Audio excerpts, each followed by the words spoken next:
and leader of official opposition party, जनाब Janab Erin O'Toole is with Janab us. Honorable Erin O'Toole Sahab हमारे साथ हैं.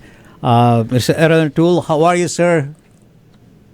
I'm doing very well, thank you. Happy New Year, and to many of your viewers and listeners, a happy Lori as well. Let's hope as the days get longer, we see less COVID-19 as well. Inshallah. It's a tough, See, the thing is that time, but sending my best wishes. See, the thing is that, first of all, in honor of you today, because you were coming, I was told yesterday you're coming here, so I wore your color, blue, just to be part of you, just to be part of you. And okay? I am also wearing And blue. Secondly, when I introduced you, I said Janab Honorable Janab Erin O'Toole Sahab. Do you know what the meaning of Janab and Sahab? I do not. Okay, let me increase your knowledge. And if you keep on coming to our radio station more often, by end of the year, you'll be speaking Urdu.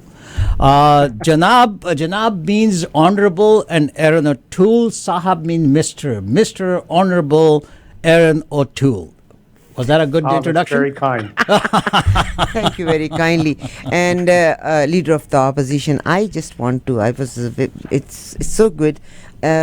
कहीं भी दुनिया के anywhere in the world, army people are always great. So Erin O'Toole, he was born in Montreal, Port Perry में, he grew up Bowmanville में, और इन्होंने फिर Canadian Forces को ज्वाइन किया 1991 में, Royal Military College से अपनी तालीम को मुकम्मल किया 1995 में, और एयर कमांड पे इनको कमीशन मिला, serving as a air navigator, और फिर बाद में इन्होंने कैप्टन का दर्जा हासिल किया. उसके बाद ये सब कुछ करते करते आपने वकालत की डिग्री भी हासिल की, और वो कहते हैं following his active services he received law degree, practicing law for nearly a decade until he was elected as the member of the parliament for the Durham in 2012 by election. और फिर उसके बाद He's my neighbor. I understand. I wish you, in Islam, you have to respect and you have to honor your neighbor. So next time you have to vote for him. Oh, definitely. You have to. Thank you. Thank you. Today, I like the sound of that. Thank you. Honorable Erin O'Toole, leader of opposition, I understand today we are going to talk, we will take your wishes for 2022. And of course, I would start the two things are more important for me. CPP, increase of the premium for CPP, and the second thing is housing.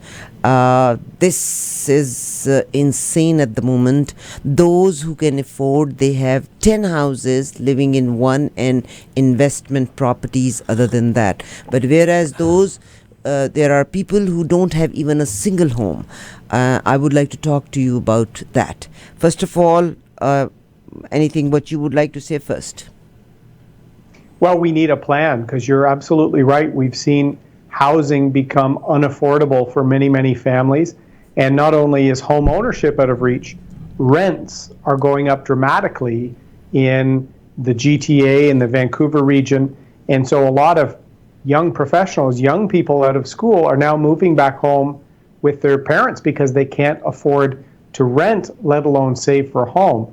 So we believe the federal government should have a real plan that actually helps create more supply of homes. So in the election, we said that the federal government is one of the largest landowners in the country. We should take 15% of that and make it available for building housing, including affordable housing. We should make it easier for first-time home buyers to get a longer-term mortgage with better longer-term interest rates to give them more certainty, and create more volume through as many things the federal government can do as possible.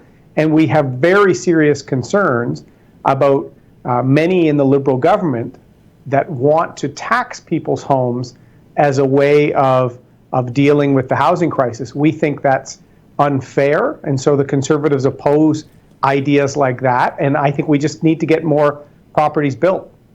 So you were talking about building 1 million homes in 3 years' time. Is it practical? It is, and if you look, some of the provinces, especially Ontario, where I live, they're looking at doing that. We've seen areas of the country like Ontario, British Columbia, also some of the urban centers in Montreal and Calgary, Edmonton.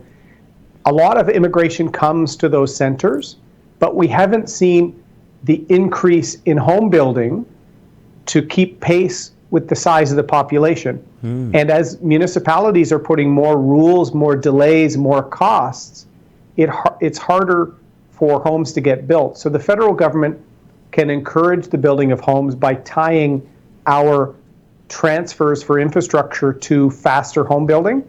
And as I said, we also have some plans to dedicate some property and land specifically for housing supply. So all governments have a role, but right now there's a crisis in housing, and the Conservatives are really the one party bringing up this crisis every day, including this week with a special meeting of our Finance Committee. Thank you very much. This last year around, although this pandemic was there, 1,000 people came to Canada as an immigrant. Now, again, about the housing crisis, there are people who can afford. They have one principal residence and they have 10 other investment properties, but there are people, they don't have even a single home. My question is, now they are talking about surtax, which is over the million is up to 0.5 and over 2 million is 1%. Why on the principal resident? So this means they are, or authorities, or if it is just a proposal, somebody cannot buy a first home. This tax should be on the investment properties. What do you say? Well, as you probably know, there's already a different set of rules if someone owns a property for rentals and not their primary residence. What we're really worried about is there's many people, including one of the most prominent Liberal MPs in the last Parliament, was very much in favor of taxing primary residence home sales. And we think that's unfair, and Conservatives are dead set against it. How the sale of a commercial property is treated is completely different. And one of the policies we had in the election was that if a commercial property was going to be sold, but an even larger, more units were going to be made, could we have an incentive to provide more rental housing, for example? Because right now, there's a shortage of single-family homes, there's a shortage of townhomes, there's a shortage of condos and rental apartments in almost all our large urban centers, and we need supply. We need to get houses built, we need to get units built, and we need to make sure it's affordable. And we can do that without taxing the sale of someone's primary residence. We're really worried that's where the Liberals want to go because of their out-of-control deficits. But the thing is that foreign investors, they tried to put different kind of taxes on them in Vancouver and in Ontario and British Columbia, but seems like it didn't work. Do you have any plans or suggestions for foreign investors? Yeah, and that's a great point you raise. We were the first party a year ago to call for a ban on purchases of Canadian homes by non-resident foreign investors. So the big difference is if someone's moving to Canada and they buy a home, that's completely different from somebody who has no intention to ever live here and is really just using our real estate market as a way to save their money, store their money in a country that's safe and secure. If someone doesn't have the plan to live here and to create jobs and invest and be part of the community, we think there should be a 2-year ban on those type of purchases, because right now there's a crisis, especially in Vancouver and in Toronto, but even across the whole country, and we have to push pause on this phenomenon of foreign non-resident buyers, and a freeze for 2 years, I think, will help bring the pressure down on the system. Thank you very much. And as the prices of everything and cost of living is going up, one thing what we think is once we contribute towards CPP and EI, at least we will save our, even though if somebody doesn't have a home, we can save our old age. Now the CPP installment is going to go up from the January 2022. Would you mind to add something? What is your input on it? Yeah, we think this is not the time to raise taxes of any kind. And the Liberal government is starting the new year with tax increases on CPP and on EI and on increasing the carbon tax. And these payroll taxes, as we call them, hit both the pocketbook of the Canadian, of the consumer, of the worker, and the employer. So right now, with inflation at a 30-plus year high, the Americans just hit 7% inflation yesterday. We see Canadians are going to be paying $1,000 more for groceries this year, according to one study. Everything's going up. The last thing we should be doing is raising taxes on people, because those several hundreds of dollars per person, people need that to keep up with the rising cost of living. So we've been pushing the government not to do it, but they proceeded anyway. Thank you very much. Do you realize the cost of living is gone up? I understand you did talk about this survey, but do you realize that minimum wage is gone to $15 in Ontario, but the cost of living is gone much higher, gas prices. It's making life difficult for a simple middle class person. It has been, yeah. There's really a crisis in the cost of living right now. I like to say Canadians are worried because they're being priced out of their own lives. If you're a family in the suburbs, in Brampton or in Surrey or in Mississauga, or a senior on a fixed pension income, you're seeing costs for everything go up. Gas, groceries, taxes, all these things go up, but you're seeing your revenue generally flat. In fact, inflation makes it almost like a tax, because salaries are only going up a little bit and inflation is growing up faster. So people are falling behind. And what we want to do is make life more affordable. That's why we're asking the government to hold back on tax increases. That's why I've said we need a plan for the truckers that Mr. Trudeau is going to be taking off the roads in the next couple of weeks. We're going to see more shortages of food on grocery shelves. That will lead to higher prices because there'll be less supply. People can't afford to keep up with the rising costs. So we need to do as much as possible to make life affordable for Canadians.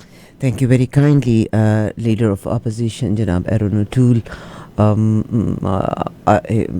Veteran भी हैं, army के साथ भी रहे हैं, he is a lawyer professionally, और 2012 से member parliament भी हैं और धर्म से रिप्रेजेंट करते हैं. Leader of opposition honourable Erin O'Toole. My last question is, this is 2022. What are the economic priorities you suggest?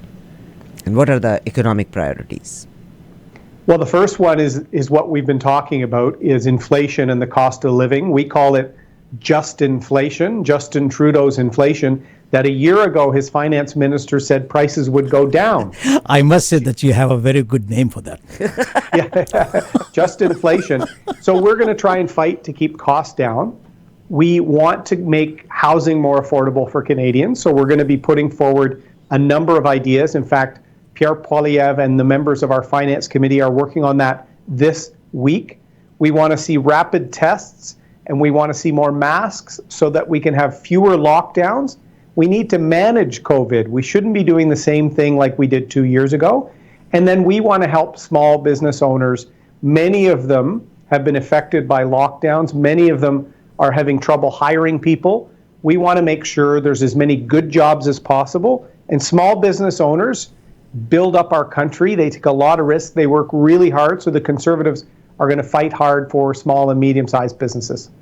Thank you very kindly for considering the ethnic community and coming on the show, Leader of Opposition. But I would say, Arfaji, I'll say it again. Please, if you keep on coming more often, you'll learn Urdu and you'll be speaking to me in Urdu. And And you'll be wearing blue every day. And I Every love time. it. You look great in blue. That's a deal. Now, That's a deal. Honorable Leader of Opposition, my request to you is, you have to make one deal with me, and I will pray for you to win. The deal is, once you will be the Prime Minister, you will come to 770. Considering this South Asian community is with you, and then you have to come to the station. I would love that.